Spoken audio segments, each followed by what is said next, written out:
Hello everyone कि आप भी हमेशा शिकायत करती हैं कि महंगाई बहुत है, बचत नहीं हो रही है। और मतलब मैं तो बहुत कोशिश करती हूँ पैसा बचाने की, लेकिन पैसा नहीं बचता है। तो आज मैं आपको 5 आदतें बताऊंगी, जो कि यदि ये 5 आदतें किसी भी हाउस वाइफ के अंदर है तो पैसा आपका नहीं बचेगा। यदि आपने इन 5 आदतों को सुधार लिया तो आपकी लाइफ में इतना पैसा होगा कि आपसे संभाले नहीं संभलेगा। तो चलिए जानते हैं कौन सी हैं वो 5 आदतें। तो वीडियो के एंड तक आपको ज़रूर बने रहना है। हेलो एवरीवन, मैं हूँ राधा चौहान और आपकी अपने चैनल क्रिएटिव चौहान में आपका बहुत बहुत स्वागत है। आई होप आप सब अच्छे होंगे और सेहतमंद होंगे और आप लगातार मेरी वीडियो के साथ भी बने हुए होंगे। दोस्तों, आज की वीडियो बहुत इंपॉर्टेंट है, तो वीडियो के एंड तक ज़रूर बने रहिएगा। और अभी तक आप लोगों ने अपने इस क्रिएटिव चौहान चैनल को सब्सक्राइब नहीं किया है तो आप लोगों से एक नम्र निवेदन है, प्लीज़ सब्सक्राइब कर लीजिए अपने इस चैनल को और बेल आइकन को भी ज़रूर प्रेस कर दीजिएगा ताकि ऐसी ही इंटरेस्टिंग वीडियो की नोटिफिकेशन आपको मिलते रहें। दोस्तों, वीडियो पसंद आए तो एक लाइक ज़रूर कर दीजिएगा। तो चलिए स्टार्ट करते हैं वीडियो को। सबसे पहली आदत होती है जिससे हमारा पैसा नहीं बचता है, आज के काम को कल पर टालना। बहुत सी महिलाओं की ऐसी आदत होती है कि वो आलस करती रहती हैं और जो काम उनको आज और अभी करना चाहिए उसको वो पोस्टपोन करती रहती हैं, उसके चलते उनका पैसा नहीं बचता है। एक जो हाउस वाइफ होती है ना, वो गृह लक्ष्मी होती है। उसको गृह लक्ष्मी इसीलिए बोला जाता है कि वो सारे घर को मैनेज करती है, पैसे को, अपने होमवर्क को, अपने घर को, अपने बच्चों को, अपने हस्बैंड को, सबको वो मतलब जो है मैनेज करती है। लेकिन यदि आपके अंदर आलस भरा हुआ है और आप आज के काम को कल पर टालते रहते हैं तो आपकी बचत नहीं होगी। तो इस पॉइंट में बात उन हाउस वाइफ की हो रही है जो घर पर रहकर काम करती हैं। सपोज करो आप कोई बुटीक चलाती हैं और आपके पास सिलाई के लिए कपड़े बहुत मतलब कई सारी जोड़ी पड़े हुए हैं और आपने आलस कर दिया कि आज नहीं सिलना है, कल सिलूंगी। आज आपने कम से कम यदि आपने आज अपना कपड़ा जो है स्टिच किया होता तो आज कम से कम आपने यदि 2 सूट भी स्टिच किए होते तो यदि आप एक सूट का 500 रुपये लेती हैं तो आपका 1000 रुपये का नुकसान हो गया है यहाँ पर। ठीक है, क्योंकि बहुत सारी महिलाएं ऐसी हैं जो घर पर रहकर काम करती हैं, पैसे कमाती हैं और कभी कभी ना उनके अंदर ये आलस वाली चीज़ें अक्सर करके आ जाती हैं तो वो अपना नुकसान कर लेती हैं और उनका पैसा नहीं बचता है। यदि आपके अंदर भी ऐसी आदतें हैं कि आज के काम को आप कल पर टालते रहते हैं तो मतलब आपका पैसा नहीं बचेगा, क्योंकि आप कमा ही नहीं पाएंगे तो पैसा बचेगा कहाँ से। ये तो मैंने सिर्फ एक बुटीक का एग्जाम्पल लिया था, आपका कोई भी काम हो सकता है। यदि आप किसी भी चीज़ की शॉप चलाते हैं तो आपने आज शॉप ओपन नहीं की तो भी आपका नुकसान होगा, पैसा नहीं कमाया जाएगा तो ना ही बचेगा। तो आज के काम को कल पर नहीं टालना है। दूसरा पॉइंट उन हाउस वाइफ के लिए है कि जो सिर्फ हाउस मेकर है, वो कुछ भी बाहर जाकर या फिर घर बैठकर ऑनलाइन ऑफलाइन कुछ भी वर्क नहीं करती हैं, लेकिन खुद के काम खुद नहीं करती हैं। उन्होंने एक्चुअली यहाँ पर बात हो रही है उन हाउस वाइफ के लिए जिन्होंने मेड लगाई हुई है। आपने देखा होगा कि वो ऑफिस में भी काम नहीं कर रही है, घर में रहकर ऑफलाइन ऑनलाइन कोई भी वर्क नहीं कर रही हैं, फिर भी उन्होंने हाउस हेल्प लगा रखी है। तो यहाँ पर उनका पैसा वेस्ट जा रहा है, क्योंकि जब हम खुद के काम खुद करते हैं ना तो हमारा पैसा ज़रूर बचता है। आप क्या है कि मतलब आपको इतना आलस है, आपसे झाड़ू पोछा नहीं हो रहा है, आपने चलो झाड़ू पोछे के लिए आपने रखी हुई है मेड, कोई दिक्कत नहीं है।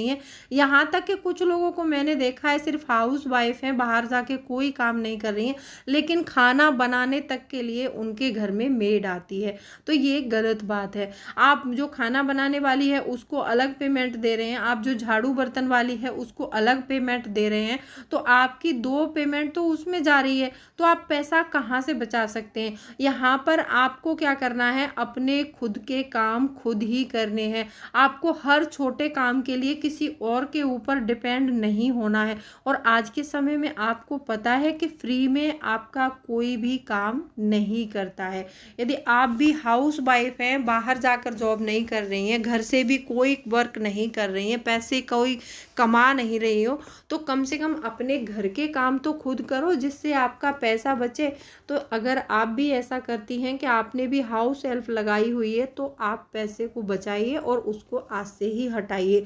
यहाँ पर जब आप हाउस हेल्प लगाते हैं तो आप एक तो बीमारियों से ग्रसित होते हैं और आपका घर में जो वेस्टेज है ना, वेस्टेज भी बहुत बढ़ जाता है। वो नेक्स्ट पॉइंट में बताऊंगी कि घर में अगर मेड है आपके तो वेस्टेज कैसे बढ़ता है। तो यहाँ पर सीधा सा मतलब है कि स्वयं के काम स्वयं को ही करने हैं, आपको हाउस हेल्प नहीं लगानी है। हाँ, यदि आप वर्किंग वूमेन हैं और आपको कोई हेल्थ इशू है कि आप बिल्कुल काम नहीं कर पा रहे हैं, टोटली बेड रेस्ट पर हैं, तो आप यहाँ पर हाउस हेल्प का यूज़ कर सकते हैं। लेकिन अदरवाइज आप ठीक ठाक हैं, अच्छे हट्टे कट्टे हैं, तो आपको हाउस हेल्प लगाने की ज़रूरत नहीं है। तीसरा पॉइंट आता है कि वेस्टेज कैसे बढ़ता है। आपको पता है कि आपके फैमिली मेंबर कितना और कैसा खाना खाते हैं, लेकिन हाउस मेड जो है उसको नहीं पता है कि आपके फैमिली मेंबर कितना खाना खाते हैं और कैसा खाते हैं। उसके सामने तो जो भी सब्जियां आएंगी वो उनको बना कर रख देगी। आपको पता है कि आपके बच्चे कौन सी सब्जी खाते हैं, कौन सी नहीं खाते हैं, तो आप उतनी ही क्वांटिटी में बनाएंगे जितना जिसके लिए चाहिए। और हाउस मेड को तो पता ही नहीं है कि आपके घर में कितना खर्च है। वो तो मतलब रोटियां भी एक्स्ट्रा बनाकर जाएगी, चावल भी एक्स्ट्रा बनाएगी, फिर आपके किचन में वेस्टेज होगा, या तो आप उसको फेंकेंगे या फिर उसी को दे देंगे। तो ऐसे करके आपका राशन बहुत ज़्यादा जाता है जब मेड खाना बनाती है। और यदि आप खाना बनाते हैं तो आप अपने किचन में अपने अंदाजे से बनाएंगे और एक अच्छे हाइजीन के साथ बनाएंगे। इसके साथ साथ अपने जो फैमिली मेम्बरों के लिए खाना बनाते हो ना, तो उस समय आप देखते हैं कि हम कितना हाइजीन का ख्याल रखते हैं। कुछ भी मतलब खाने में ऐसा नहीं जाना चाहिए जो कि हमारे बच्चों को या फिर हमारे फैमिली मेम्बरों को नुकसान करे। लेकिन हाउस हेल्प बना रही है, उसको क्या फ़र्क पड़ता है, वो तो सब्जियां धोएगी नहीं धोएगी, वो ऐसे ही बना देगी। मतलब आप देख नहीं रहे हैं, आप तो सिर्फ सोने में और मोबाइल देखने में, रील्स देखने में बिजी हैं। आप तो देख नहीं रहे उसको, वो कैसा भी खाना बना कर जा रही है, कितना भी बना कर जा रही है। कभी तो उसने बहुत ज़्यादा बना दिया तो आपको फेंकना पड़ा, कभी आपने एक दो दिन डांट भी दिया, उसने इतना थोड़ा बना दिया कि आपको बाहर से खाना ऑर्डर करना पड़ा। आप सैलरी भी दे रहे हैं, बाहर से खाना भी ऑर्डर कर रहे हैं, तो मतलब और खाना वेस्ट भी हो रहा है आपका। तो ये बहुत सारे नुकसान होते हैं मेड रखने के। यदि आप भी ऐसा करती हैं तो आज से इस आदत को बंद कर दीजिए और आप देखिए कि आपके पैसे ज़रूर बचेंगे। क्योंकि ऐसा होता है ना कि यदि आप टाइम मैनेजमेंट करके अपने घर को चलाते हैं और अच्छे से अपने घर का ख्याल रखते हैं तो पैसे ज़रूर बचते हैं। घर की लक्ष्मी औरत को इसीलिए बोला जाता है कि वो अपने घर में सुख शांति रखे और अपने घर के पैसे को बचाए। तो सबसे पहला काम ये आदतें बदलने के लिए आपको करना है, सुबह जल्दी उठना है। कई कई औरतों की आदत ऐसी होती है कि मॉर्निंग में बहुत लेट उठती हैं, फिर लेट उठने के बाद में उनका काम स्टार्ट होता है 9-10 बजे जाके, फिर वो सारा दिन हड़बड़ी में कभी कुछ गिरा दिया, कभी कुछ गिरा दिया, कभी बच्चे को डांट दिया, कभी किसी का फ़ोन आ गया तो उसको डांट दिया। मतलब लड़ाई झगड़े कलेश बहुत ज़्यादा हो जाता है। आपको मॉर्निंग में बस 1 घंटे पहले उठना है। आप मान लो 6 बजे उठते हैं तो आप 5 बजे उठ जाइए। 5 बजे से उठ करके आपको अपने घर के कामों की अच्छे से प्रिपरेशन करनी है। झाड़ू लगाना है, अपने घर की साफ़ सफाई करनी है, खुद को आधा घंटा देना है योग व्यायाम, या फिर 1 कप चाय लेके आप बालकनी में बैठ जाइए, अच्छे से सुकून के साथ में चाय पीजिए फ्रेश होने के बाद, और एक खुशी खुशी अपने दिन को शुरू करिए और आप देखेंगे कि आपके अंदर कितना बदलाव आएगा। लेकिन यदि मतलब ये आदतें हैं कि आप 10 बजे तक सो रहे हैं, फिर हाउस हेल्प आ रही है आपको जगा रही है, फिर आप काम स्टार्ट कर रहे हैं, आप नहा के फिर मतलब आलसी की तरह पड़े हैं बेड पर, तो ये ज़िंदगी अच्छी नहीं होती है। आपको सुबह जल्दी उठना चाहिए, अपने हर काम को मैनेज करना चाहिए। उसके लिए आप रात को एक नोट पैड ले लीजिए और अपने नोट पैड पर हर चीज़ रात को नोट डाउन करिए कि मुझे सुबह 5 बजे उठना है, मुझे वॉक के लिए जाना है या फिर योग करना है, आकर मुझे अपने घर की क्लीनिंग करनी है और मेरा कल का दिन कैसा है, मतलब कोई बिल तो पेंडिंग नहीं है मेरा, मेरे बच्चों की फ़ीस तो नहीं भरी जाएगी, हमारे क्रेडिट कार्ड का पेमेंट ड्यू तो नहीं है। ये सारी चीज़ें एक हाउसवाइफ़ को अपनी लाइफ में ज़रूर मैनेज करनी चाहिए। आप देखेंगे कि थोड़ा-सा मैनेजमेंट करने से आपका घर एकदम स्मूथली चलेगा और आपके पैसे ज़रूर बचेंगे। तो आप ये सारे काम एक बार करके देखिए, फिर मुझे कमेंट करके ज़रूर बताइए। और हाँ, एक बात और याद रखिए, छोटी-छोटी दूरी आपको पैदल तय करनी है। कभी आपने देखा होगा कि 2 किलोमीटर कोई मार्केट होती है तो हम क्या करते हैं, ऑटो लेते हैं, बस लेते हैं। तो आपको ऐसा नहीं करना, आप पैदल जाइए। आपके पास टाइम नहीं है ना, बहुत सी हाउसवाइफ बोलती हैं कि मतलब वॉकिंग का टाइम नहीं है, एक्सरसाइज का टाइम नहीं है।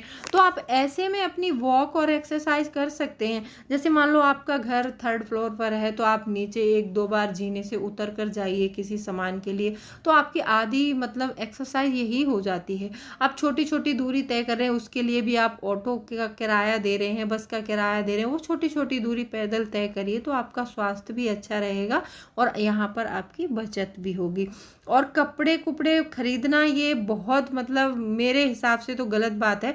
और इस नवरात्रि आप एक चीज़ का याद रखिए, अभी मैंने देखा है कि काफ़ी सारे इन्फ्लुएंसर हैं जो हमें इन्फ्लुएंस कर रहे हैं कि नवरात्रि के लिए 9 दिन के 9 कलर के लहंगे मंगा लीजिए, 9 कलर की साड़ियाँ मंगा लीजिए। आपको ऐसा कुछ नहीं करना, आपके पास रेड, येलो, ग्रीन जो भी साड़ी है आपके घर में, आप एक रोज़ बदल कर पहनिए।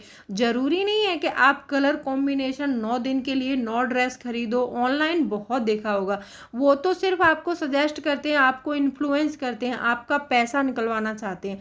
आपको उनकी बातों में नहीं आना है। आपने ऑनलाइन कभी भी कपड़ा परचेस करके देखा होगा कि ऑनलाइन में जो दिखता है वो जब हम मंगाते हैं तो वो क्वालिटी अच्छी नहीं आती है। तो आप हमेशा याद रखिए कि किसी के भी इन्फ्लुएंस करने से आपको इन्फ्लुएंस नहीं होना है, आपको वो चीज़ झट से परचेस नहीं करनी है। 1 मिनट रुक जाइए और सोचिए, क्या मुझे इन 9 जोड़ी कपड़ों की नीड है? क्या मैं हर कलर एक दिन बदल कर पहनूंगी तो ही माता रानी खुश होगी? ऐसा नहीं है। आप माता रानी की नहा धोकर, आपके घर में नॉर्मल कपड़े हैं, आपके पास जो भी कपड़े हैं आप उन्हीं को पहनकर सिंपली पूजा कीजिए। और उनका फास्ट करते हैं तो फास्ट करिए, तो आपके पैसे की बचत यहाँ पर नवरात्रि में ज़रूर हो सकती है। आई होप आपको वीडियो पसंद आई होगी। वीडियो पसंद आई है तो वीडियो को लाइक शेयर ज़रूर कर दीजिएगा। तो चलिए मिलती हूँ अगले वीडियो में, तब तक के लिए bye bye, thanks for watching. और कोई भी क्वेरी है तो आप कमेंट सेक्शन में ज़रूर लिख दीजिएगा।